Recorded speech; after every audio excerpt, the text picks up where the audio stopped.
Empiezo un poco tarde en la reunión del Gabinete de Seguridad. Muchas gracias a todas y a todos. Muy buenos días. Antes que nada, muchas felicidades a todas las maestras y maestros de México. Más tarde vamos a tener un evento con maestras y maestros y ahí vamos a hablar de el aumento salarial y otras prestaciones y beneficios para las maestras y maestros, principalmente de educación básica. Bueno, hoy nos acompaña Marcelo Ebrard, nos va a platicar de lo que firmamos el día de ayer con varias tiendas departamentales y de venta de enseres, productos, tiendas de autoservicio y departamentales, porque el objetivo junto con el Plan México o parte del Plan México es aumentar el porcentaje de productos que se fabrican en México en la comercialización. Entonces, Marcelo nos va a platicar de en qué consiste este acuerdo que firmamos y al cierre de la conferencia, como siempre todos los jueves, Mujeres en la Historia. Adelante, Marcelo. ¿Quieres acá? Adelante.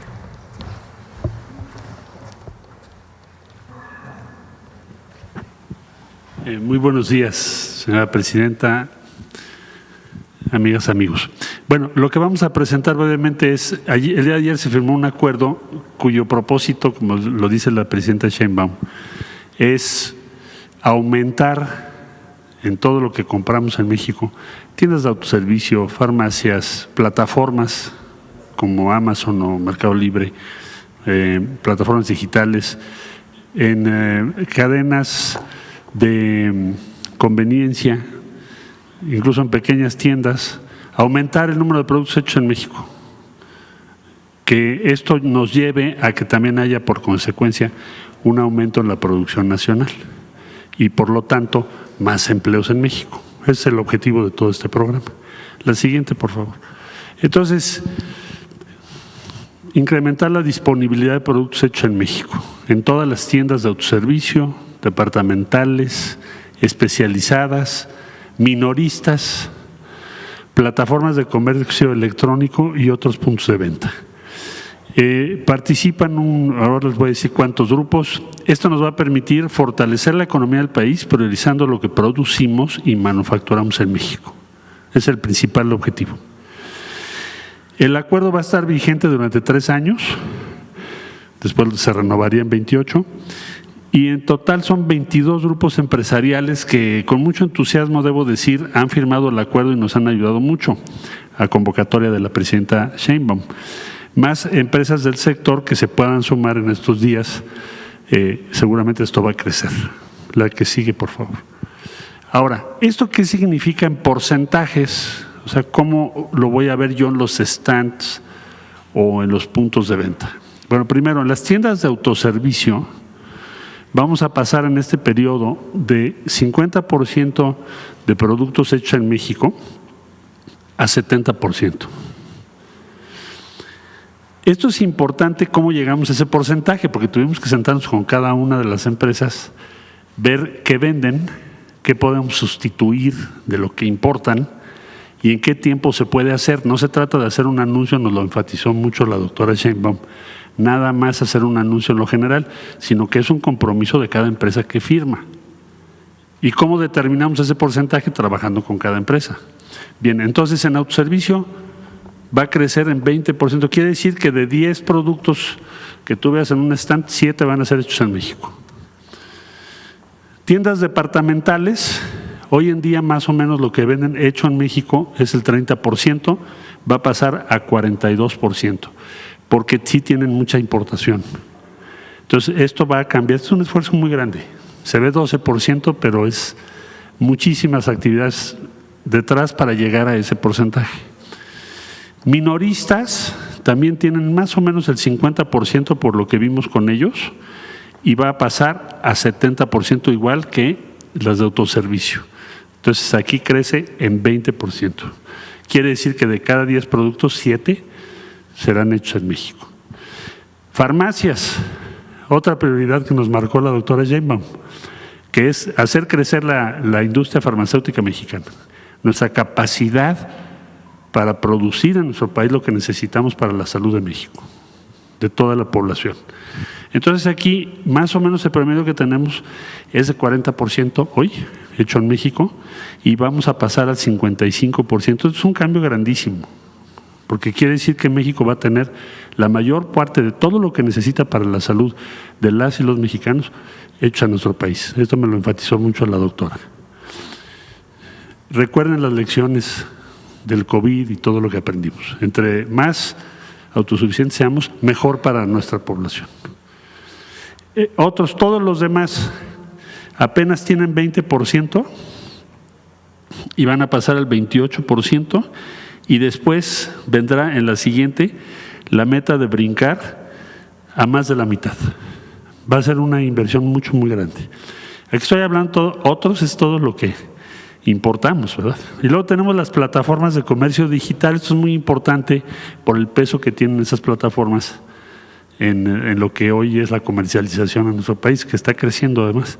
Entonces, van a tener una estrategia especial de promoción y comercialización de productos que va a decir hecho en México. Ustedes lo van a ver pronto, ya lo vamos a anunciar. Y vamos a aumentar, la meta es aumentar también la disponibilidad y ubicación, visibilidad de los productos hechos en México, porque hoy no es fácil en esas plataformas que sepas quién hace qué.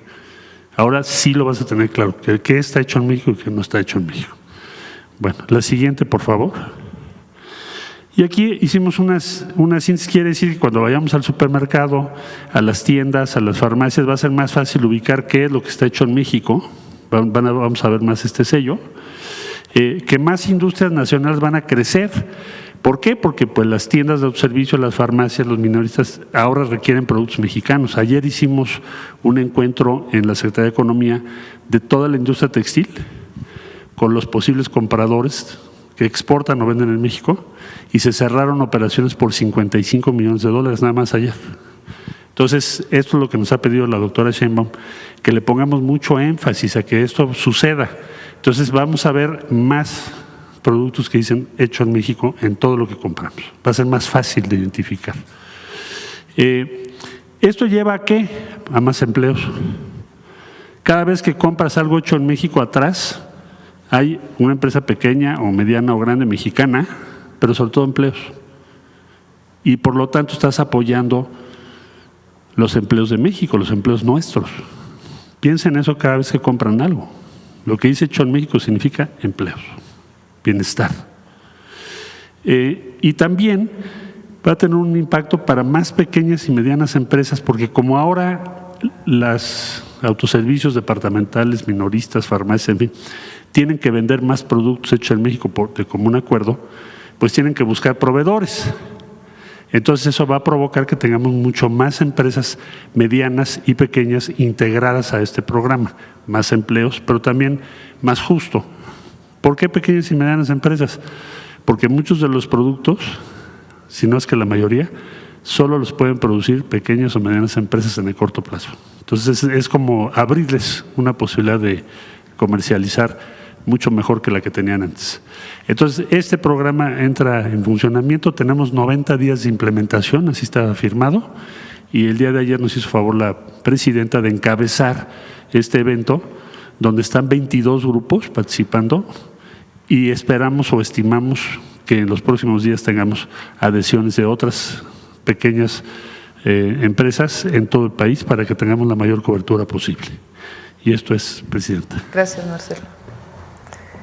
Bueno, es Plan México, producir más en nuestro país, generar más empleos, y este acuerdo pues fue muy importante. Es un acuerdo voluntario, pero se le va a dar seguimiento. Como muchos otros, firmamos también hace 2 días la ampliación del PASIC, que es este acuerdo que se toma con empresas de producción agropecuaria y también con comercializadores para que los 24 productos de la canasta básica no suban de precio. Entonces se firmó nuevamente y es parte de este acuerdo que estamos construyendo y que fortalece nuestra economía. Bueno, vamos a las preguntas hoy. Adelante. Alma. Gracias, presidenta. Alma Muñoz, de La Jornada. Hoy se publica que el Servicio de Inmigración y Control de Aduanas de Estados Unidos difundió, la participación de agentes de su Oficina de Investigaciones de Seguridad Nacional en operaciones contra carteles del narcotráfico en territorio mexicano. ¿Qué información le dieron en el gabinete? Es falsa, y esa fotografía que sale en primera plana de La Jornada no corresponde a ninguna operación en México. Ayer sí, pero no corresponde. Ayer hablamos con el fiscal. Les voy a poner, ayer estuve hablando un buen rato con el fiscal general de la República y hoy tocamos el tema en el gabinete. Hay agencias de Estados Unidos que permanentemente ponen denuncias en la Fiscalía General de la República de que bajo su inteligencia saben que hay laboratorios o saben que viene una carga de precursores ilegal. Se pone denuncia y opera la Fiscalía General de la República bajo esa información con elementos de la Policía Ministerial, de la Agencia de Investigación Criminal o de alguna de las fiscalías. Desde hace muchos años, desde que estuvo el presidente Andrés Manuel López Obrador y a la fecha, no participan ni coordinando ni elementos de alguna agencia en algún operativo en nuestro territorio.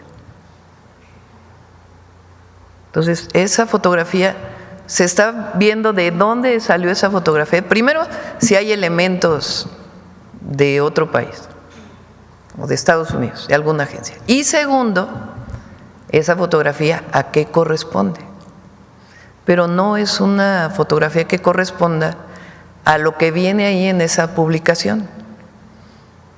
De hecho, entiendo que ayer se informó al periódico de que no correspondía a ninguna operación de los laboratorios. Esta que se refiere a esta publicación son ¿cuántos laboratorios se han? Más cerca de 1000 desde que llegamos nosotros al gobierno, 800, casi 900, que se informó el martes pasado. Algunos son denuncias que ponen agencias de investigación a través de la embajada en la Fiscalía General de la República como denuncia que puede presentar cualquier ciudadano mexicano o extranjero. Y a partir de ahí se hace la investigación. Entonces, como dije ayer, hay coordinación, hay colaboración, hay cooperación en el marco de respeto a nuestras soberanías. No hay subordinación ni participación de elementos de alguna agencia de Estados Unidos en algún operativo. Y eso es a lo que me refería ayer, que cambiaron las cosas. Antes era muy distinto durante los periodos o durante el periodo neoliberal, de los gobiernos del neoliberalismo, y particularmente en la época de Calderón, que se abrió la posibilidad de que se entrara a que operaran las propias agencias en los operativos. Eso desde que llegó el presidente López Obrador ya no ocurrió. Aquí está Marcelo, fue canciller con el presidente Andrés Manuel López Obrador. Sí, ¿por qué no comentas algo con relación a esto? Sí,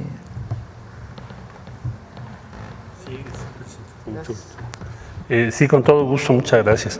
Bueno, yo diría que inclusive, si ustedes recuerdan, se hicieron una serie de reformas de ley a raíz de la detención de General Cienfuegos y se establecieron una serie de obligaciones y de restricciones legales y esas pues siguen vigentes, básicamente para evitar precisamente lo que se había dado, particularmente en el sexenio de Felipe Calderón, de que teníamos tanto en algunas dependencias mexicanas como en instalaciones mexicanas presencia de ellos en todo.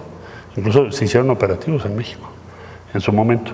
Entonces, eso cambió radicalmente y eso provocó también muchas fricciones, debo decir, en ese tiempo con la Embajada de los Estados Unidos, con las agencias y demás que estaban en contra de esa legislación. Pero bueno, el estatus hoy es totalmente distinto a lo que era antes, para empezar por cuanto a obligaciones y restricciones legales que tienen establecidas. ¿Sería cuánto? Es decir, desde que llegó la Cuarta Transformación, la relación con Estados Unidos y sus agencias es distinta. Entonces, sí es importante, ojalá la jornada saque también en primera plana la respuesta de la Fiscalía o de la Secretaría de Seguridad o de la Defensa, porque no corresponde esa fotografía a algún operativo que se haya hecho en nuestro país que tenga que ver con alguna denuncia. ¿Ustedes están rastreando de dónde pudo provenir esta Sí, se puede buscar de dónde viene esta fotografía, pero incluso ahí se dice un vehículo de la Defensa. En la fotografía no se observa ningún logotipo de la Defensa Nacional. Entonces, lo puedo decir con la información de Fiscalía, de Defensa, de Secretaría, pero además porque así está la ley en nuestro país y porque así es la convicción de la presidenta, porque ese es nuestro mandato, de cuidar la soberanía y que la relación con Estados Unidos hay mucha coordinación, muchísima colaboración en información, en inteligencia, pero en México opera las agencias mexicanas y allá en Estados Unidos, pues las agencias de Estados Unidos. Me decía ayer el fiscal que en particular esto que informó de la incautación de droga y el desmantelamiento de este laboratorio fue una denuncia que puso la Embajada de Estados Unidos y a partir de esa información se opera y se desmantela el laboratorio. Hay casos similares del otro lado. Por ejemplo, con información de la Fiscalía, en Estados Unidos se desmanteló un laboratorio en Arizona, de la Fiscalía General de la República, pero no hay participación de las agencias en los operativos. Presidenta, ¿qué atribuye? Porque esta difusión, de hecho ahorita lo estoy viendo en las redes de la Embajada de Estados Unidos en México. ¿A qué atribuye esto? Y sobre todo porque hoy llega el nuevo embajador. ¿Qué mensaje? Bueno, hoy llega el embajador, el lunes lo vamos a recibir con otros embajadores que hay que entregar sus cartas y vamos a platicar con el embajador. A Estados Unidos no le gusta, o a las agencias en particular, que no puedan entrar como entraban antes. O sea, ellos quisieran seguir operando como en el periodo del neoliberalismo, en el periodo de Calderón. Entonces, no nos olvidemos de aquel personaje de la delincuencia organizada que en una ejecución extrajudicial fue presentado en los periódicos nacionales y que la propia embajada dijo fue operación de la DEA. No, en este caso se colabora, coordinamos, pero no hay operación en donde participen agentes de Estados Unidos. ¿Y usted cómo calificaría entonces que la embajada haya mandado en redes esta información? Incluso están difundidas aquí en sus redes las fotografías. Pues es lo que les digo, no les gusta pues que la presidenta diga que se va a defender la soberanía. Pero con el presidente Trump hay muy buena relación y con el secretario de Comercio hay muy buena relación. Y con el secretario del Tesoro hay muy buena relación. Y hay mucha comunicación permanente con distintas instituciones del gobierno de Estados Unidos. Entonces habrá algunas con esta difusión personas que no, o sea, que quisieran participar como era antes, pero no, eso ya cambió y de ahí no nos vamos a mover. Primero porque la Ley de Seguridad Nacional, a ver, pon de una vez primero la Constitución y luego la Ley de Seguridad Nacional.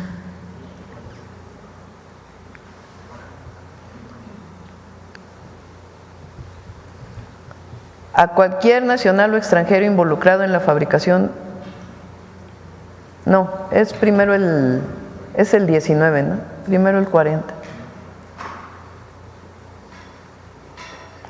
El pueblo de México bajo ninguna circunstancia aceptará intervenciones, intromisiones o cualquier otro acto desde el extranjero que sea lesivo de la integridad, independencia y soberanía de la nación. Eso ya es constitucional. Tales como golpes de Estado, injerencias en elecciones o la violación del territorio mexicano, sea esta por tierra, agua, mar o espacio aéreo. Tampoco consentirá intervención en investigación y persecución alguna sin la autorización y colaboración expresa del Estado mexicano en el marco de las leyes aplicables. ¿Y cuáles son las leyes aplicables? La Ley de Seguridad Nacional. Los agentes extranjeros deberán observar las siguientes disposiciones. 1. Solo podrán desarrollar las actividades de enlace para el intercambio de información con autoridades mexicanas en términos de lo dispuesto en la acreditación que se hubiese expedido a su favor. 2.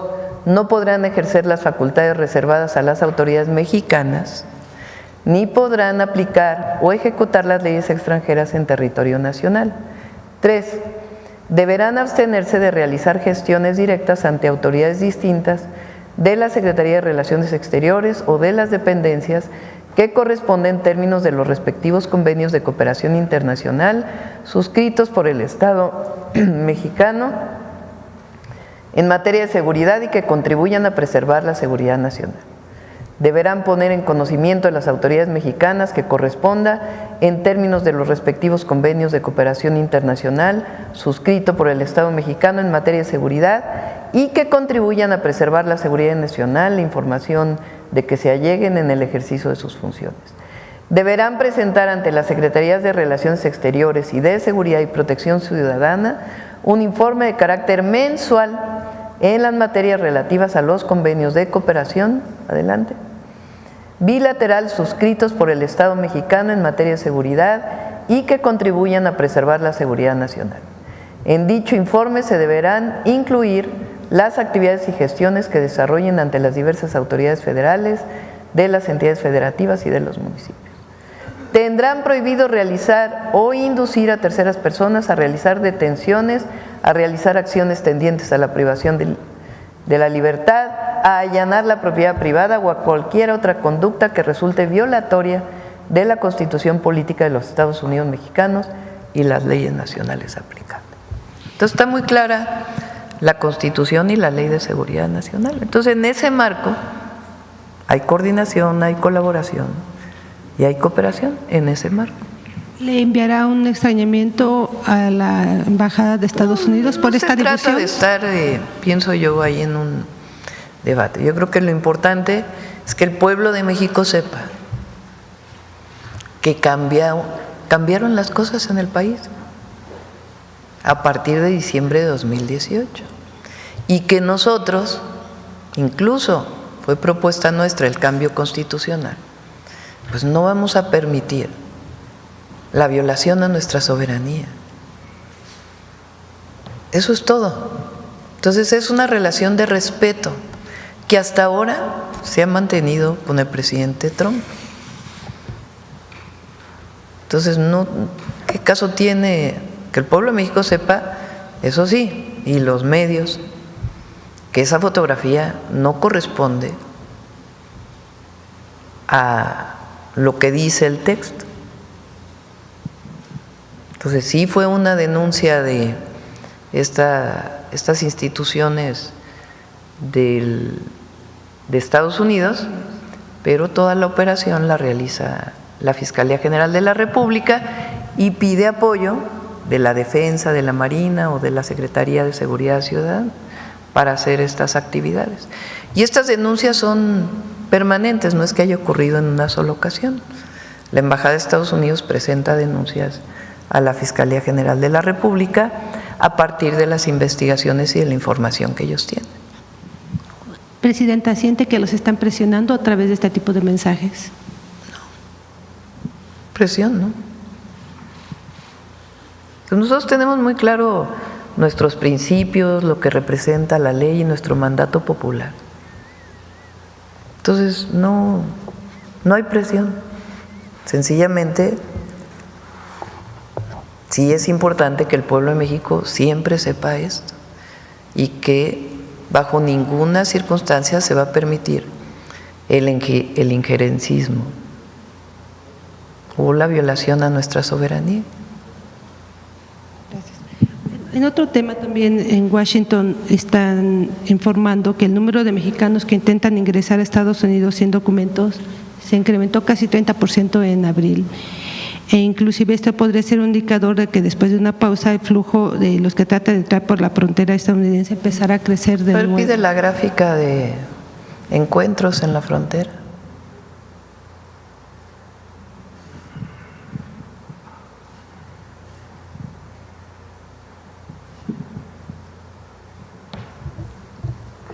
No, la que viene de tiempo, que esa es del 2 de enero. La que viene, la que presenta el secretario de Seguridad todos los días. Que se las mande para el día de hoy y ahora la presentamos. Son encuentros, en diciembre del 2023 llegaron a ser más de 13,000 encuentros en la frontera. Estamos de acuerdo con la propia Agencia de Aduanas de los Estados Unidos y de Migración, son alrededor de 400 diarios, de los cuales más o menos la mitad son mexicanos, 200, imagínense. O sea, de lo que históricamente ha sido, hoy son 200 mexicanos que intentan cruzar la frontera, son detenidos en la frontera con Estados Unidos y regresados a México. Entonces no hay un aumento. Gracias. Y por otro lado, sobre los maestros, ¿nos puede adelantar un poco cómo va a ser el acuerdo? ¿Es un desayuno? ¿Van nada más el Sindicato Nacional? Sí, va la representación del Sindicato Nacional de Trabajadores de la Educación, como todos los 15 de mayo. Hay el reconocimiento por antigüedad a muchas maestras y maestros, y ahí vamos a hablar de el porcentaje de aumento salarial y otras solicitudes que ellos han estado haciendo. Recuerden que yo planteé hace pues ya algunos meses, número uno, por lo pronto el congelamiento de la edad de jubilación para aquellos que se encuentran en el 10º transitorio. Cuando se hizo la modificación a la ley del ISSSTE, se cambió de un régimen solidario a cuentas individuales y a retiro en vez de jubilación, que hay sus diferencias. Los maestros piden la derogación de esa ley. Entonces hemos planteado que es complejo por lo que significaría en términos presupuestales. Pero en aquella aprobación de la ley, a los que nos quedamos, porque en mi caso, pues, en su momento como maestra universitaria, investigadora de la UNAM y después como servidora pública, pues todos estamos afiliados al ISSSTE. Entonces, en mi caso nos quedamos en el 10º transitorio, como muchos otros maestros, que quiere decir que se quedan en el régimen anterior. En ese régimen anterior lo que pusieron es un aumento cada vez de la edad de jubilación. Entonces lo que planteamos nosotros es por lo pronto congelar ese aumento de la edad de jubilación para que se puedan jubilar con lo que en la edad que se jubilaron o en los años de servicio del 2024 y seguir discutiendo para poder hacer una disminución, pero tenemos que hacer bien pues, los cálculos presupuestales para poder cumplir con esa demanda. Eso fue lo primero que planteamos. Lo segundo es el congelamiento, disminución, quitas de los créditos de FOBISSSTE, que es una demanda no solo de los maestros, pero principalmente de las y los maestros, porque los créditos de FOBISSSTE, al igual que del Infonavit, se hicieron de tal manera que aunque siguieras pagando, de todas maneras debías cada vez más. Entonces, se hace un congelamiento de eso. El tercer planteamiento es que en el caso de la reforma o lo que quedó de la UCICAM, que es la manera de promoverse de los maestros, que entremos a una discusión escuela por escuela, para que lo que decidan los maestros, eso sea el cambio que podamos generar. Ellos han pedido pues, que sea una discusión desde abajo y estamos totalmente de acuerdo, entonces que entremos a esa discusión desde abajo. Esencialmente fueron las propuestas que hicimos y seguir trabajando en la mejora de las condiciones laborales de las y los maestros de México. Entonces, hay algunas otras cosas que vamos a plantear el día de hoy que pueden irse avanzando, pero preferiría esperarme a la reunión con los maestros para poderlo decir. ¿Y el incremento salarial nos puede adelantar? Hasta que sea el desayuno con los maestros. Sí, les puedo adelantar algo que es importante.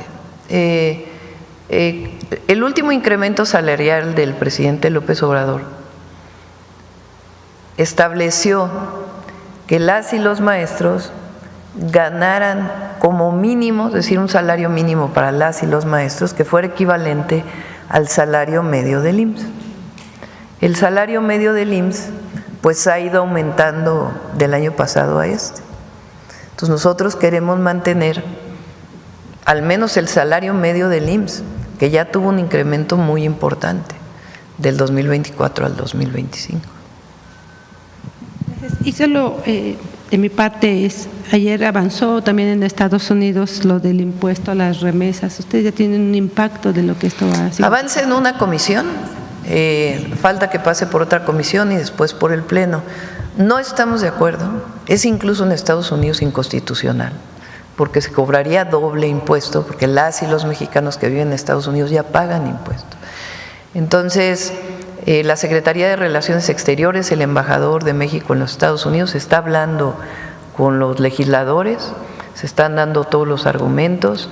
No solamente afecta a México, el primer país que recibe remesas es la India, desde Estados Unidos. Afecta también a muchos otros países y muchos otros países de América Latina. Entonces también estamos hablando con la representación de esos países en los Estados Unidos para poder pues presentar ante los congresistas pues que es una medida que es inaceptable. Y vamos a seguir en este esquema. El Senado de la República ya se manifestó.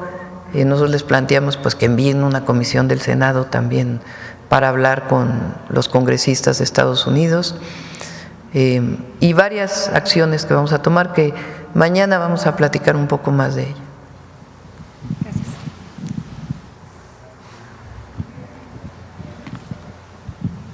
Buenos días, Presidenta. Ariana Esquivel de Saltillo, Coahuila, de Enlace 13 Televisión. Mañana visitará mi estado para reunirse con familiares de las víctimas de la mina de Pasta de Conchos y el Pinabete. Si nos puede adelantar un poco sobre lo que se va a tocar en esta reunión. La Fiscalía General del Estado de Coahuila en la región carbonífera ya había adelantado que se tiene ya una persona detenida por el caso que sucedió en 2022. Es una reunión en la que me comprometí. Se han encontrado muchos mineros ya en el caso de Pasta de Conchos y se sigue con los trabajos. Hasta ahora no hay evidencias de explosión, como se dijo en su momento, y se siguen encontrando pues los restos de los mineros. Se trabaja muy de cerca con las familias. Ellas, sobre todo las viudas, me solicitaron que pudiera aumentarse lo que estaban recibiendo de pensión.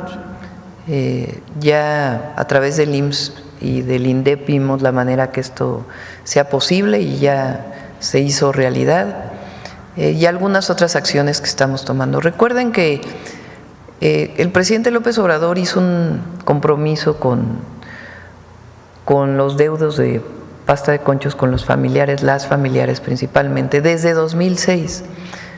Esto ocurrió en 2006 y desde su campaña lo prometió y lo cumplió cuando llegó al gobierno. Habló con los familiares y les planteó cualquiera de las dos opciones, que hubiera una reparación integral del daño o que se siguiera buscando. Y al final lo que se acordó es que fueran las dos, que hubiera una reparación integral del daño y además que se siguiera buscando. Entonces, Comisión Federal de Electricidad sigue con este trabajo.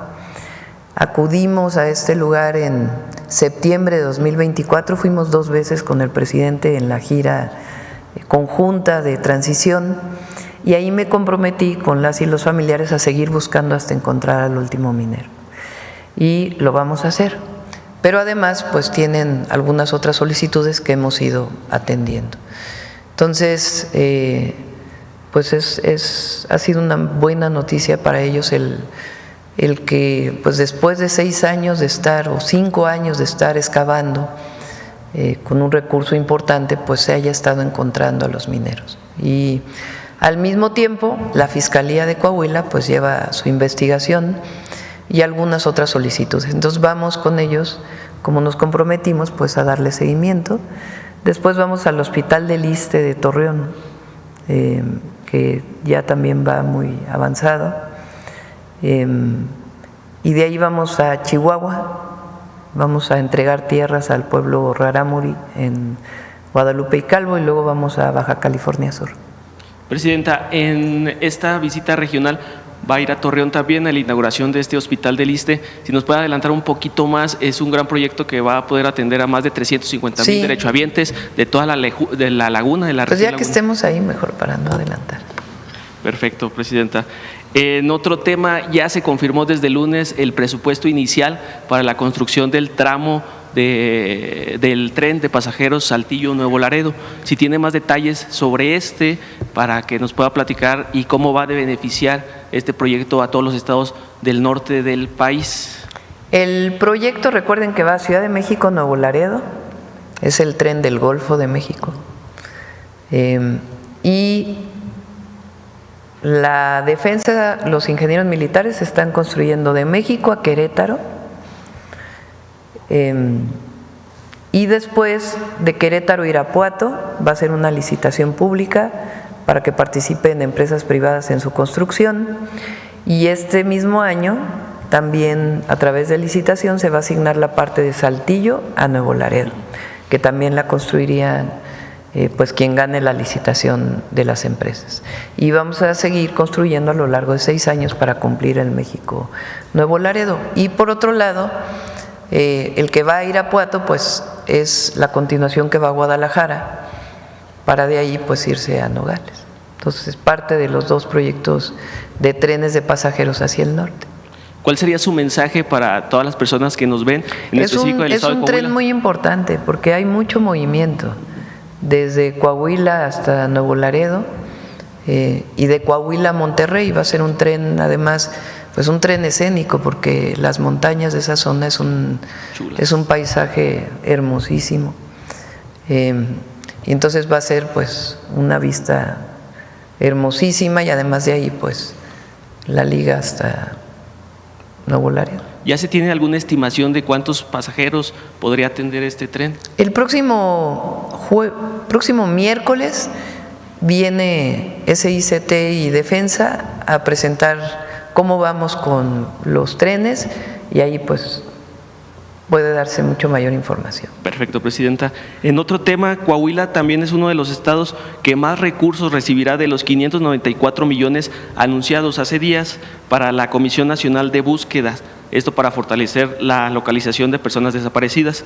La asignación de estos fondos se da en un momento clave cuando la Secretaría de Gobernación, en conjunto con colectivos de búsqueda, están trabajando en la creación de nuevas leyes. Esto es bastante importante y trascendental para el estado de Coahuila. En pláticas que he tenido con madres buscadoras de mi estado, explican que alguna de las prioridades en este tema es la capacitación de ministerios públicos federales y locales, pues han denunciado que los agentes siguen iniciando las investigaciones bajo el delito de secuestro y no de desaparición, lo que afecta pues el proceso. ¿Cuál sería su llamado a estos colectivos, a las madres y a las instancias? Recuerden que presentamos dos iniciativas, a la Ley General de Población y a la Ley de Búsqueda. Rosa Isela, la secretaria de Gobernación, junto con el subsecretario de Derechos Humanos, Arturo Medina, han estado realizando una serie de diálogos que ya cerró, digamos, el primer periodo de diálogos.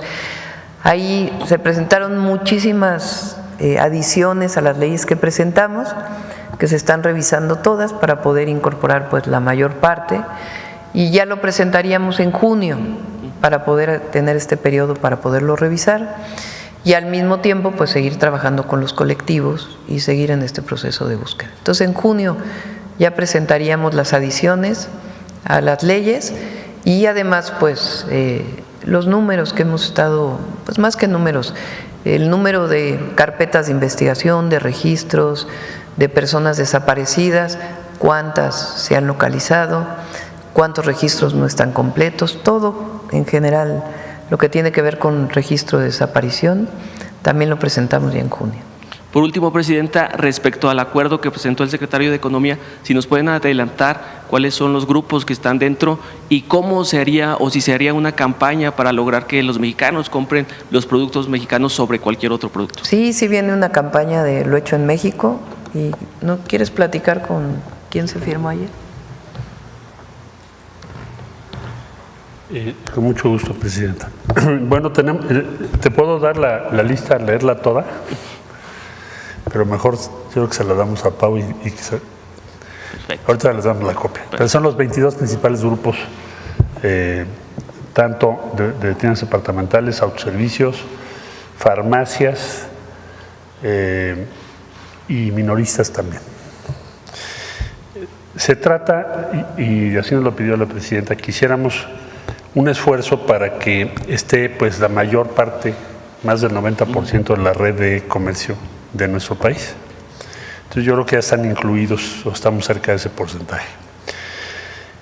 Ahora, respecto a la campaña que se va a hacer, ya se preparó una campaña, tiene dos vertientes, la nuestra, el Gobierno de la República, y la vertiente que van a tener las empresas. Las empresas ya hicieron un proyecto de campaña, se acordó que se va a lanzar a partir del 9 de junio para que fuese después del proceso electoral respecto al Poder Judicial y a otros estados que tienen también creo que elecciones. Total, el 9 de junio se va a iniciar, se va a presentar esa campaña y entonces ya iniciamos por un lado nosotros y por otro lado las empresas, van a participar muchas empresas. ¿Quién lidera esto? Pues el Consejo Coordinador Empresarial y muchas empresas de todo el país van a participar. Entonces sí habrá esa campaña. Y son en total 22 grupos con 28 empresas, porque hay grupos que tienen varias empresas. Por ahora son los que firmaron el día de ayer, que representan la mayoría del comercio de México. Gracias. Gracias, Presidenta. A ver, ¿quién estaba desde ayer, verdad? Gracias, Presidenta. Yusbel Carolina, de Código Libre. Presidenta, el secretario Juan Ramón de la Fuente, quien sostuvo un encuentro con el ministro de Relaciones Exteriores de China para hablar sobre la importancia de seguir trabajando en conjunto, ¿qué trae de souvenir en materia de educación, tecnología, ciencia o turismo? ¿Qué nos puede adelantar sobre aumentar el comercio con China? Hubo una reunión en China que estaba programada desde hace tiempo entre CELAC es esta organización de países de América Latina y el Caribe, y China, que es parte pues de las reuniones que tiene CELAC. Fueron varios presidentes, en nuestro caso fue el secretario de Relaciones Exteriores. Ahí salió un comunicado conjunto que tiene que ver con pues seguir manteniendo, como hace México con todo el mundo, relaciones comerciales. Hay mucha relación comercial con China. Es distinta a la de Estados Unidos, porque con Estados Unidos tenemos un tratado comercial de libre comercio. Con China no hay un tratado de libre comercio como con otros países del mundo. Entonces, en ese marco participó Juan Ramón en esta reunión y se reunió con el canciller de China y hablaron de pues muchas colaboraciones que puede haber en otros ámbitos que no tienen que ver con el comercio, también con el comercio, pero en otros ámbitos, como colaboración científica, tecnológica, turismo. Llega pocos ciudadanos de China en turismo a México comparado con lo que es lo que ha crecido el turismo de esta nacionalidad en otros países del mundo. Entre otras cosas tiene que ver con la visa que otorga México, que tarda mucho tiempo. Entonces se están viendo este tipo de acuerdos para que se aceleren, por ejemplo, en el consulado de allá, la posibilidad de las visas para turismo, en fin, varios temas que se están revisando con ellos. Gracias por eso, presidente. En otro tema, volviendo ayer usted ya comentaba sobre el caso de Ovidio Guzmán y sus familiares, pero le hago una pregunta. ¿Usted cree que sus familiares se entregaron porque corrían riesgo de ser asesinados por la Malliza? ¿No existe temor de que en su audiencia declaren en contra de políticos mexicanos? No es lo que crea yo. Es la información que tiene que dar el gobierno de Estados Unidos y particularmente el Departamento de Justicia a la Fiscalía General de la República. Ayer dije dos cosas. Una, que este personaje de la delincuencia organizada o esta persona de la delincuencia organizada fue detenido en México y extraditado a Estados Unidos. Eso significa pues que tiene que haber una coordinación permanente en todos los casos, pero en particular en este caso, por los acuerdos internacionales de extradición. Y segundo, también mencioné que, ¿cómo se explica? Primero, que si hay acuerdo, tienen que informar. Y segundo, si hay acuerdo, ¿cómo es que determinan que esta organización es una organización de acuerdo con ellos terrorista y se establecen acuerdos? Eso fue lo que dije ayer. Entonces, primero tienen que informar y segundo, si hay acuerdo, pues que expliquen en este marco. ¿Alguna llamada o algo que usted ya le pida otra vez al gobierno de Estados Unidos? No, ¿Sí? la Fiscalía pues tiene que solicitar toda la información porque es a través del Departamento de Justicia y de la Fiscalía General de la República. Eso no quiere decir, porque aquí hay órdenes de aprehensión contra esta persona, o sea, no quiere decir más que sencillamente tiene que cumplirse la colaboración en el caso de extradiciones, de información. Y también ellos tomaron la decisión de catalogarlos como organizaciones terroristas. Entonces, pues tienen que dar una explicación.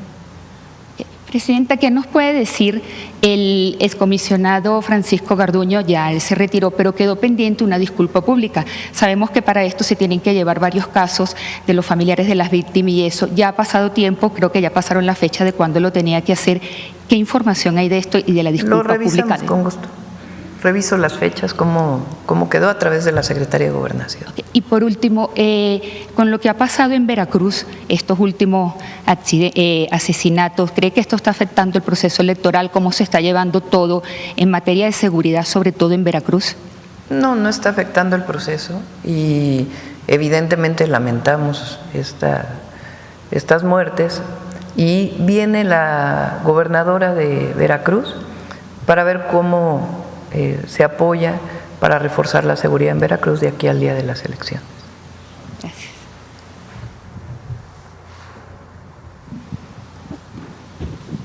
Doctora, buen día. Carlos Guzmán, de 4 Media Telecomunicaciones, Veracruz. Pues de inicio que nos diga cuándo viene la gobernadora. ¿Viene hoy? ¿La gobernadora de Veracruz? Mañana. ¿Mañana? Mañana va a estar aquí. Okay. no es cierto, viene la próxima semana, perdón, la próxima semana. Mañana es viernes, ¿no? La próxima semana, perdón. Y bueno, comenzando con temas un poquito más agradables, pues el día de ayer la Fiscalía de Puebla da a conocer que finalmente se rescataron los instrumentos de este grupo musical de Ángeles Azules. Es preguntar si tiene más información al respecto. Sí, el comandante de la Guardia Nacional, el general Cortés, estableció contacto con personal de Los Ángeles Azules. Primero para ver cómo ocurrió el asalto y poder prevenir en esta zona en donde ocurrió el asalto que pueda haber otros asaltos, con la información que se da, y derivado de ello ya se está haciendo un operativo especial en esta zona. Y segundo, pues tener más información para poder coadyuvar en la investigación, junto con la Fiscalía de Puebla, ¿no? Y poco tiempo después se informó que habían dejado los instrumentos quienes habían cometido este ilícito, y sigue la investigación para ver, para que haya las detenciones pertinentes, ¿no? Pero en efecto aparecieron prácticamente todos los instrumentos musicales. ¿Quién se comunicó? ¿El gobernador Alejandro Armenta, con el que tiene buena relación, o con el fiscal? No, directamente la Guardia Nacional con las víctimas, con Los Ángeles Azules. Segunda pregunta. Aparte de la colaboración que se tiene entre gobierno, con el gobierno de Puebla y con la propia Fiscalía.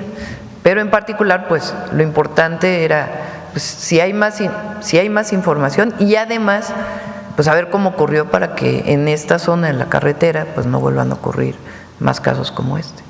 Consultarle en segunda instancia, doctora, el día de ayer se dio otro desmentido. Una supuesta narcolista que había de narcogobernadores, funcionarios. Hay que dar crédito a quien finalmente hizo el trabajo, la chamba. Fue Armando Guzmán, un corresponsal que ya tiene mucho tiempo allá en Washington, el cual le pregunta al Departamento de Estado justamente ese tema. No recuerdo exactamente la respuesta, pero como que de inicio le dijeron, ¿what? O sea, ¿de qué se trata? ¿De qué me hablas?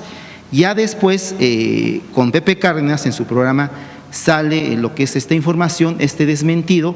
Es consultarle de inicio qué opina de que finalmente se ocupen cosas que ni siquiera se preguntan a la fuente de original de información. Y la segunda es en el tema político, ¿cómo lo ve, doctor? Pues hay muchos rumores, son rumores. Únicamente son rumores. No hay, México no ha sido notificado de nada en particular que tenga que ver con esto de que supuestamente había unas listas.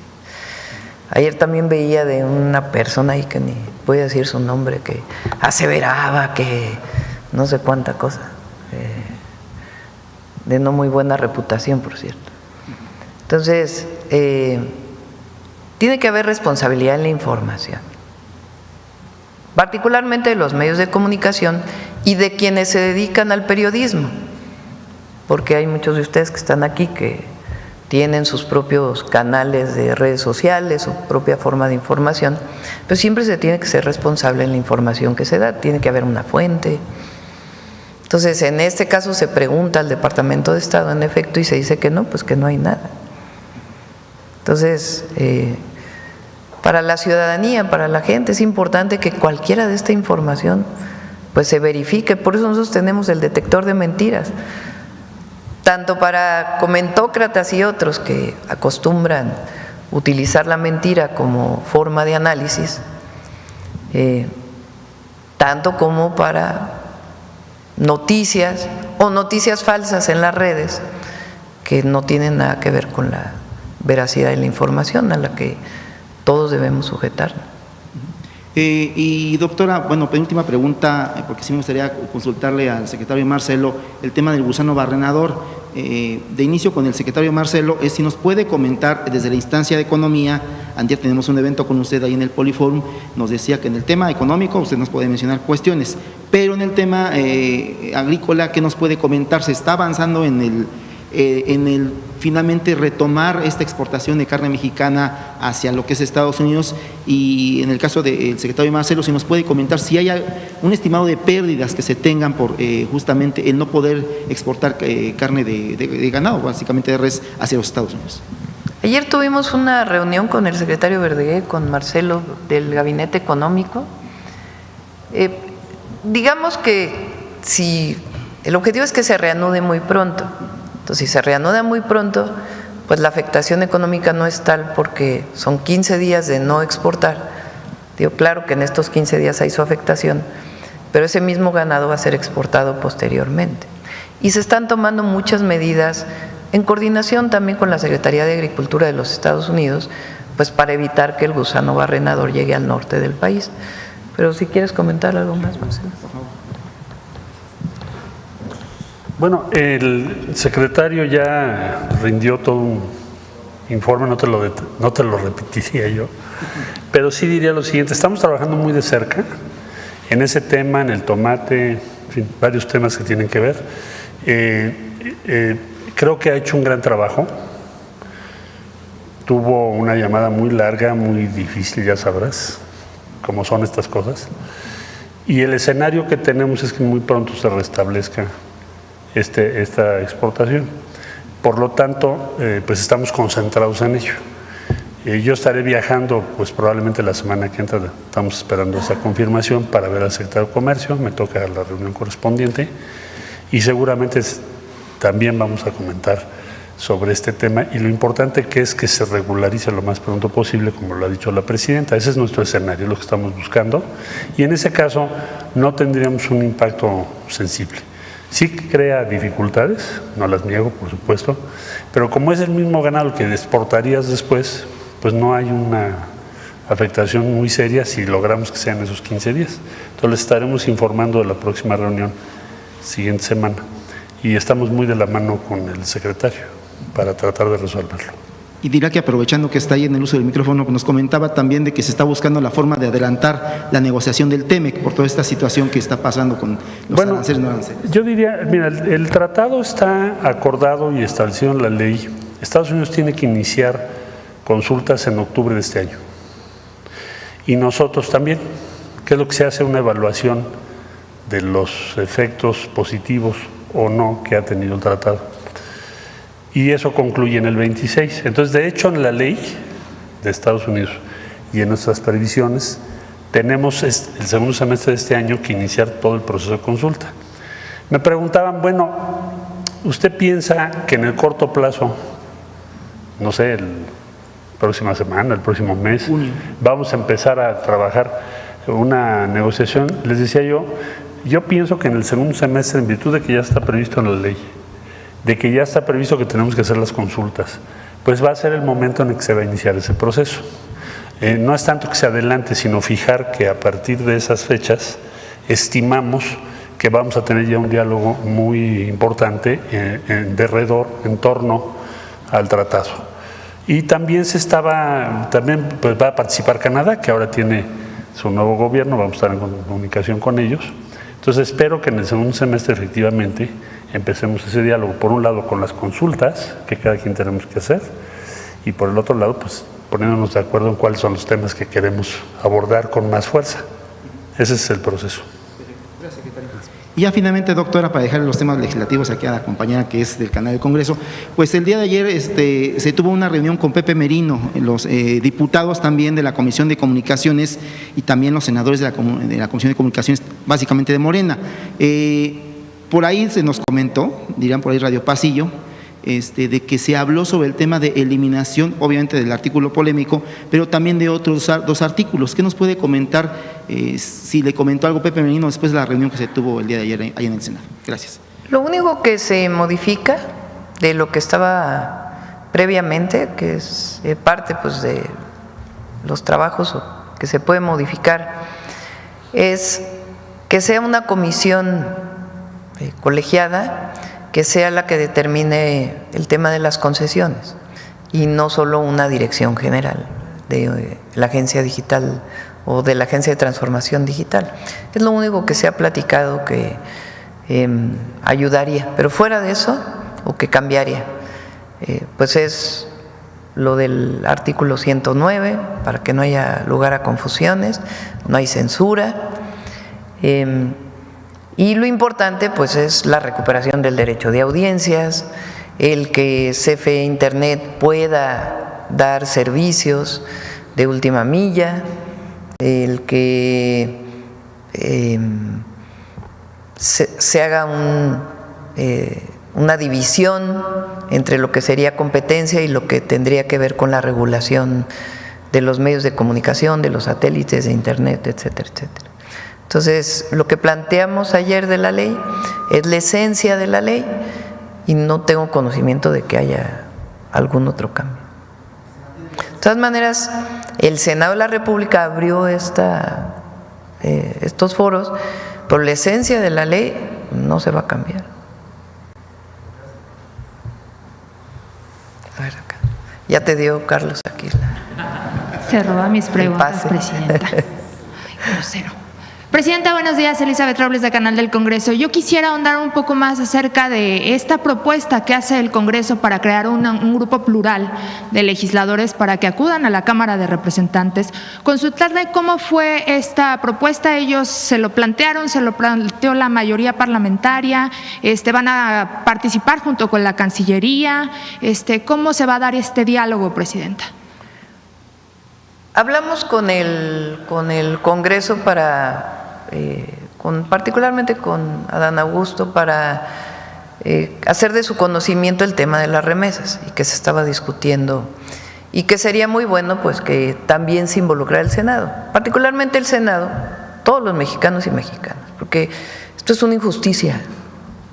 Aparte de ser inconstitucional, ¿cómo es posible que se le quiera cobrar a las mexicanas y mexicanos que envían sus remesas, en particular en lo que tiene que ver con México, un impuesto cuando ellos ya pagan impuestos? Pero además es el impuesto a los que menos tienen. Pues es que cobren impuestos a los de arriba, no a los de abajo.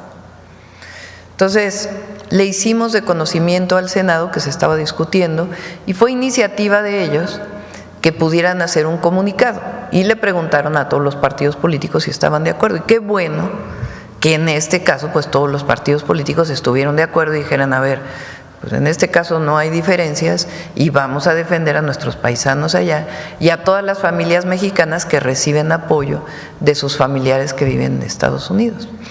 Y a partir de ahí salió la iniciativa pues que hubiera un grupo que se fuera a hablar con los congresistas de Estados Unidos. Así fue cómo sucedieron las cosas y me parece bien. Además de lo que está haciendo Relaciones Exteriores, nuestro embajador y todo lo que hagamos para evitar que se cobre un impuesto a las remesas. Sería muy injusto y además no correspondería a las leyes de Estados Unidos. Presidenta, ¿ve usted en esta iniciativa algún intento de Estados Unidos por presionar para que se anticipe, se adelante la revisión del TEMEC? Ellos tienen un problema que no es de ahora, les ocurre muchas veces, que es que no tienen suficientes recursos para poder cubrir el año del gobierno federal y están buscando otros ingresos. Entonces, por eso no solamente es lo de las remesas, hay otros temas que están planteados en estas modificaciones que particularmente plantearon los congresistas republicanos. Entonces, pues digamos que están en su derecho de buscar otras formas de ingresos para el gobierno, pero no cobrándole impuestos a quien ya pagó impuestos. Y además, pues a trabajadores mexicanos, familiares, que envían a sus familiares apoyo y que además, pues no son los trabajadores y trabajadoras pues de menos recursos. Entonces, yo creo que nosotros y en nuestra Constitución está de que los impuestos se deben cobrar progresivamente, pague más el que más tiene. Pero por eso, pues trabajo que está haciendo Relaciones Exteriores, nuestra embajada, muchas organizaciones de paisanos y paisanas allá que también están haciendo lo propio y ahora pues el Senado de la República, que tiene que ver con los temas de relaciones exteriores, con la política exterior, que decidió hacer este comunicado y además pues enviar a una comisión. Finalmente, Presidenta, adicional a colaboración que hace el Senado de la República en materia de diplomacia parlamentaria, ¿el gobierno estaría evaluando hacer alguna reforma o alguna modificación para contrarrestar estas medidas de impuestos? Porque en su momento… nuestro objetivo es que esa ley o esa modificación, que no pasen los impuestos a la remesa. ¿Y si sucediera? No, esperemos que no suceda. Entonces, si es necesario, nos vamos a movilizar. O sea, nosotros vamos a proteger a las familias mexicanas y a las familias de mexicanos allá, porque es muy injusto. Entonces, ahora pues es la plática, el trabajo, etcétera, que se está haciendo de manera diplomática. Y muchas organizaciones allá, y repito, no solo es México, tampoco están de acuerdo muchos otros países del mundo, que también reciben sus familiares remesas por parte de familiares. Entonces, nuestro objetivo es que eso no pase y dar todos los argumentos. Y el argumento principal es que no se puede cobrar un impuesto doble. A quien ya pagó impuesto, pues no se le debe volver a cobrar ese impuesto. Entonces, no, vamos a hacer todo lo necesario y hablar con el Departamento del Tesoro, también el Secretario de Hacienda ya está buscando esta llamada. Y como es una iniciativa de los congresistas, pues hablar con los congresistas y hacerles ver que es una medida muy injusta. Gracias, Presidenta. Buenos días, Presidenta. Manuel Galetzia Ramírez, de Cinine y El Político en las Redes. Hoy, aprovechando la fecha, 15 de mayo, con el plantón de la CENTE, quisiera preguntarle si también se están considerando los diálogos respecto a las dudas que habían algunos docentes de la nueva escuela mexicana. Al principio de su sexenio se lo pregunté porque algunos docentes siguen como confundidos, incluso un poco inconformes con respecto a que se toma demasiado trabajo colegiado y que se desaprovechan las aulas. De igual manera, preguntarle si su gobierno y la SEP está considerando algunos mecanismos para recibir y recabar las voces de otros sectores que incluso son disidentes de ambas fracciones docentes. Por ejemplo, el martes y miércoles estuvo el Comité Ejecutivo Nacional Democrático aquí afuera en Palacio Nacional y parte de lo que argumentaban era que su voz no era escuchada. Esa sería mi primera pregunta. Va a haber diálogo siempre con la CENTE. Bueno, yo me he reunido con ellos, había una reunión previa a la que ellos ya no quisieron asistir, creo que era el 8 de mayo, pero va a haber diálogo permanente y nos vamos a hacer lo que esté en nuestras manos para apoyar a las maestras y a los maestros de México y a la educación pública. Siempre lo hemos defendido. Hay demandas que se solicitan, pues que el presupuesto no da para poderlas cumplir, pero en la medida de lo que podamos y hasta donde podamos, vamos a ayudar a las y los maestros de México. Y también en la revisión de el UCICAM, que es la manera de promoción y movilidad del magisterio, yo me comprometí en mis 100 puntos que iba a desaparecer el UCICAM. ¿Qué lo sustituye o cómo se...? Eso es nuestro planteamiento es, vámonos a que opinen los maestros y las maestras de base de todo el país, no foros controlados, no. Vamos abajo, a que nos digan cómo se debe modificar eso. Y lo que decidan los maestros, eso va a ser. Porque nosotros sí creemos, queremos y admiramos a las y los maestros de México, que son de lo mejor que tiene nuestro país. Durante todo el periodo neoliberal se dedicaron a calumniarlos. Supuestamente la educación pública era pésima, supuestamente, porque ese fue el cuento que hicieron. ¿Y quién era el culpable de esa mala educación? Bueno, hicieron una película financiada por Claudio X González. Ellos promovieron la represión a los maestros, Claudio X González y compañía, y ellos fueron los que construyeron este discurso de que las y los maestros de México eran lo peor que había en México y que había que estarlos examinando permanentemente y revisando y no, nosotros no estamos de acuerdo con ello. Claro que las maestras y los maestros deben actualizarse, pero eso se hace con ellos, no con comisiones externas evaluadas por quién sabe quiénes. Yo no estoy de acuerdo con eso. Yo fui profesora universitaria, muchos años, investigadora de la UNAM. ¿Quién me evaluaba? Fíjense, en la UNAM. ¿Quién evalúa la promoción del personal académico de la UNAM?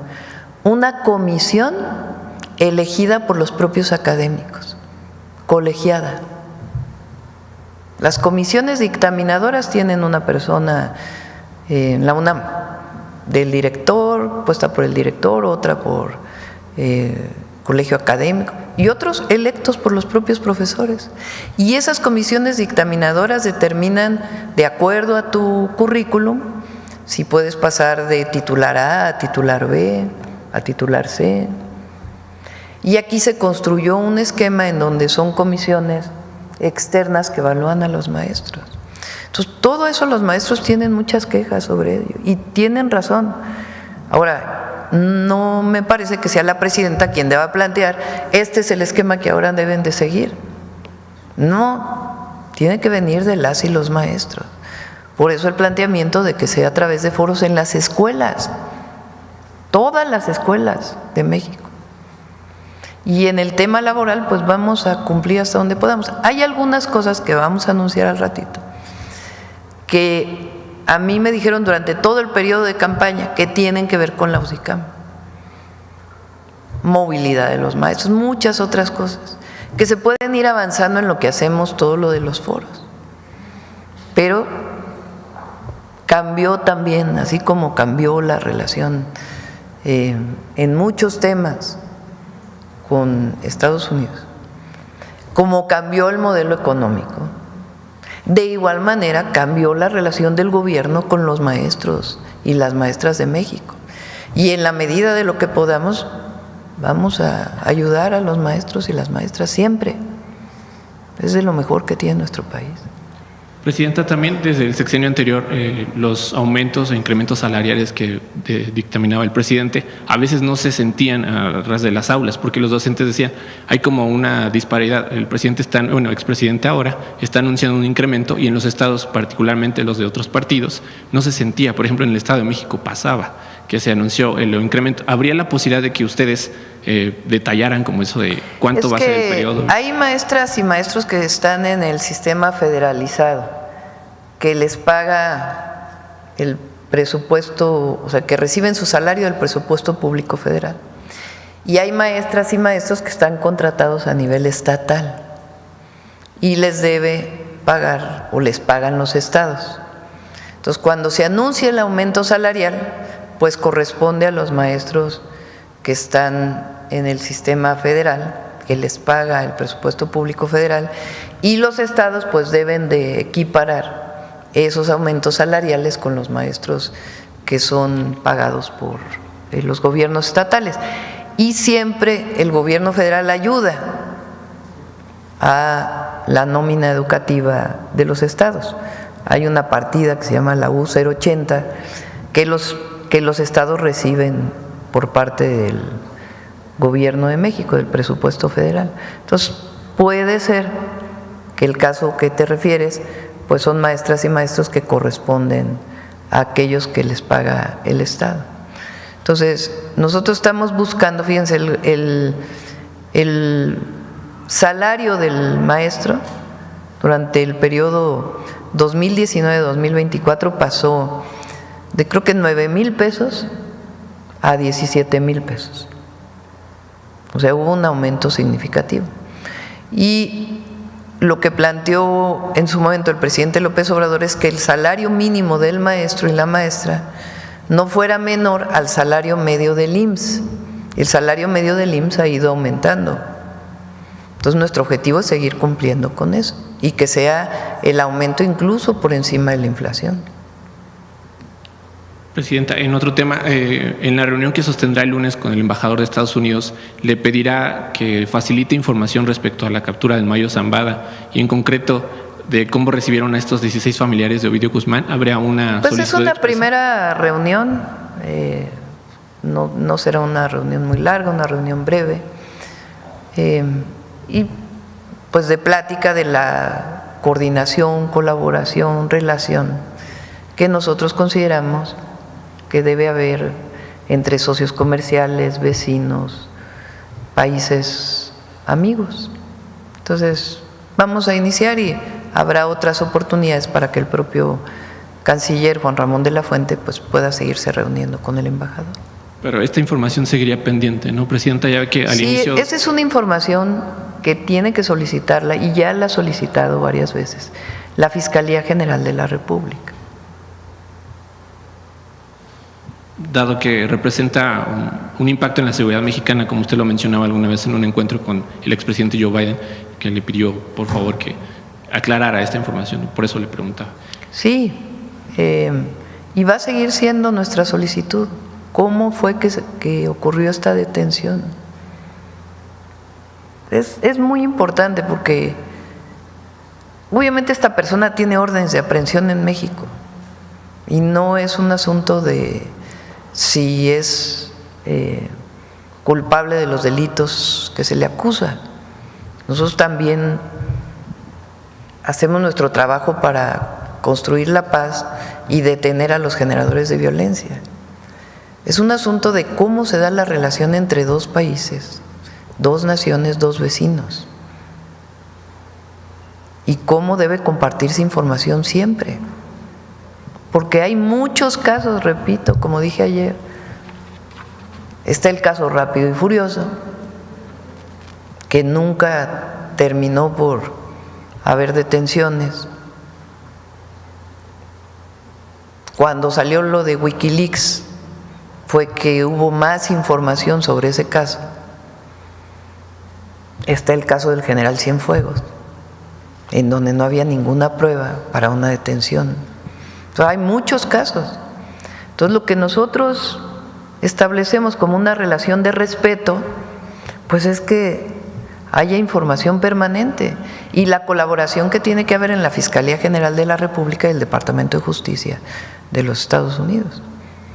Y otras cosas, como el comercio, que allí hay muy buena relación y se ha establecido una muy buena relación, o como agricultura, que puede haber momentos en donde no se está de acuerdo, pero hay mucha comunicación, como fue el caso del agua, en donde se estableció una mesa de trabajo y se llegaron a una serie de acuerdos, o como han sido las llamadas que he tenido con el presidente Trump, en donde llegamos a acuerdos. Entonces es una relación de respeto, colaboración y coordinación. Presidenta, en otro tema, ayer el Tribunal Electoral determinó que el INE pueda revisar la idoneidad de ciertos candidatos al Poder Judicial, pero esto no sé si sea suficiente porque todavía hay casos como el de Jorge Olvera García, el rector de la UEM del Estado de México, que estuvo implicado incluso en la estafa maestra, como sabemos un desvío de 7,000 millones de pesos, y quisiera preguntarle si esta determinación que tuvo el Tribunal Electoral sería suficiente para poder pues separar a candidatos o postulaciones que pueden ser muy polémicas. ¿Usted considera que sería suficiente? ¿Para qué? ¿Postulaciones para? Para el Poder Judicial. Bueno, respondió el INE, sí, lo leí hoy, me iba a comunicar Rosa Isela, que se pueden revisar después de la elección. Ese es el planteamiento que ellos hacen. Si es que llegara a ganar una persona que no cumple con los requisitos. Hasta donde entiendo, ese es el comunicado que hizo el INE, vamos a ver el tribunal. Pero lo importante es participar el 1 de junio en la elección al Poder Judicial y esta gran posibilidad que hoy tenemos en nuestro país de no solamente elegir al Poder Ejecutivo y el Legislativo, sino por Constitución, que entre todas y todos decidamos quiénes queremos que nos representen en el Poder Judicial. Y ya para finalizar, Presidenta, preguntarle sobre alguna información respecto a la investigación de la influencer que desgraciadamente fue… Hay una investigación, se está trabajando con para poder encontrar pues primero a los responsables y el móvil de por qué fue esta situación. Y es muy, pues obviamente nuestra solidaridad con su familia, con esta lamentable situación, pero está trabajando el Gabinete de Seguridad en coordinación con la Fiscalía. ¿Qué le parece cómo lo han retomado los medios, Presidenta? Se ha reproducido una y otra vez el video, lo comparten. De por sí ya es una situación dolorosa y que aqueja. ¿Haría un llamado para que frenen esta difusión del contenido? Pues yo creo que el llamado siempre es al respeto a las víctimas, ¿no? Siempre. Y lo que corresponda a la autoridad para hacer la investigación y hacer las detenciones correspondientes. Bueno, ya cerramos. Vamos con Mujeres en la Historia. Permiso, Presidenta. Muy buenos días a todas y a todos. Les extiendo a mis compañeras y a mis compañeros maestros y maestras pues un caluroso abrazo, todo mi reconocimiento, toda mi admiración y todo mi cariño. Nuestro país y educación básica está conformada por 1.200.000 docentes, a todas y a cada una, pues todo nuestro reconocimiento y admiración por el trabajo que se realiza día con día. Hoy, 15 de mayo, pues hemos, desde la sección de Mujeres en la Historia, pues hablado de distintas maestras como Rita Cetina, Eulalia Guzmán, Elisa Acuña. Sin duda las maestras han sido principales y un pilar fundamental en las revoluciones de nuestro país, como lo veremos también con la cápsula del día de hoy, pero previamente nada más como brevario cultural. ¿Por qué se celebra el Día de la Maestra y el Maestro el 15 de mayo? Bien, es desde Venustiano Carranza, el presidente Venustiano Carranza, 1917, es decir, también ya estamos próximos a cumplir 100 años de este reconocimiento a las maestras y maestros de nuestro país. Porque 15 de mayo se toma esta fecha por la toma de Querétaro, que implica la caída del Segundo Imperio. No tiene algo que ver con un tema educativo, pero sí fundamental en la historia de nuestro país, en la defensa de nuestra soberanía. Conozcamos sobre las maestras de las misiones culturales. Una de las demandas más importantes de la Revolución Mexicana había sido la educación pública, gratuita y laica para el pueblo. Este principio fue inscrito en el artículo 3 de la Constitución de 1917. En 1921, el presidente Álvaro Obregón creó la Secretaría de Educación Pública con José Vasconcelos al mando, quien lanzó una cruzada nacional contra el analfabetismo y para consolidar la unidad y la identidad nacional a través de la educación. Vasconcelos promovió, con el apoyo en puestos estratégicos de maestras que habían participado en la Revolución Mexicana, la creación de bibliotecas públicas, la edición de materiales de lectura y la expansión de la educación en las comunidades rurales. En este contexto, en 1923, se inició la primera misión cultural, en Zacaultipán, Hidalgo. Con las misiones culturales se buscaba que los habitantes de las comunidades incorporaran nuevos saberes prácticos para el hogar, la agricultura, la higiene y la economía comunitaria. Conforme pasaron los años, las misiones integraron otros aprendizajes y motivaron a las comunidades a compartir sus conocimientos con los profesores misioneros.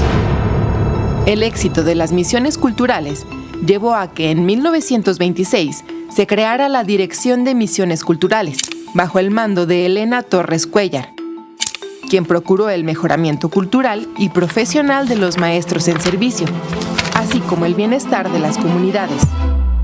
Elena Torres Cuéllar fue una propagandista revolucionaria, feminista, socialista, escritora y educadora mexicana que en 1916 impulsó la educación Montessori en Guanajuato y en 1917 la educación laica, normalista y mixta en Yucatán, donde también creó una escuela Montessori para hijos de obreros en la colonia Ixtná, Mérida. En los años 20, Elena Torres fue parte de un grupo de maestras que encabezaron la política educativa del país. Ella, al mando de la Dirección de Misiones Culturales. Esperanza Velázquez Bringas, a cargo del Departamento de Bibliotecas. Eulalia Guzmán, en la dirección de la Campaña Nacional de Alfabetización. Y Julia Nava de Ruiz Sánchez como directora de la Escuela de Enseñanza Doméstica. En 1927 se instauraron cursos de perfeccionamiento para los misioneros, entre los cuales se incluían lecciones novedosas sobre juegos, deportes, gimnasia, fisiología, corte y costura, cuidados pediátricos, técnicas agrícolas, economía rural, jabonería, conservación de frutas, música, teatro, entre muchas otras más. A pesar de que las misiones culturales se desarrollaron a lo largo y ancho del país con bastante aceptación, hubo oposición de sectores ligados a la Iglesia Católica. Durante la Guerra Cristera entre 1926 y 1929, se intensificó la violencia contra las maestras y los maestros rurales, a quienes consideraban portadores del laicismo y de las reformas estatales. En 1932, las misiones culturales abandonaron su carácter itinerante al incorporarse a las escuelas rurales. La participación de las maestras en este proyecto educativo y cultural fue una muestra de lo indispensables que han sido para la historia de nuestro país. Ellas han contribuido al despertar de las conciencias, al mejoramiento de la vida y a la lucha por la justicia social. Cientos de maestras, como Elena Torres Cuellar, entendieron la educación como un compromiso ético, político y comunitario.